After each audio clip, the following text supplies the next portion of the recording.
Ko'pchilik aytyapti, valovoy sertsa umuman mevalarni ushamadi, boshqa gunini to'kiraveradi.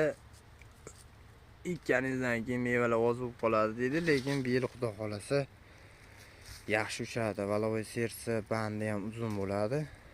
Mana juda ham chiroyli qo'shmoqlari hisobda bo'ladi, lekin meva yaxshi ushadi bu yilga ko'ra. Bu yil Ganapilus dorilarini ham sepdik, picha-picha. Bu oldini bergani, misol uchun siz ming harakat qilsangiz ham, boshqa qilsangiz ham, boshqa daraxt eksangiz ham bermasligi mumkin, lekin valovoy sertsa ekib turib yaxshi meva olayotgan odamlar ham bor, yaxshi pul sotayotganlar ham bor. Yaxshi bu yilgi hisobda men gullayotgan paytda o'g'ralaganda o'sha aytganman, ko'pchilik bizni kuzatib borayotganlar biladi. Valovoy sertsalar yaxshi ushadi.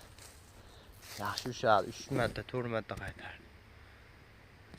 Mevalar ham yaxshi hali pishganda ham buni videosini qo'yaman. Qanaqa pishdi, qanaqa holayapti, nima bo'layapti degan maqsadda valovoy sertsa bog'ida edim.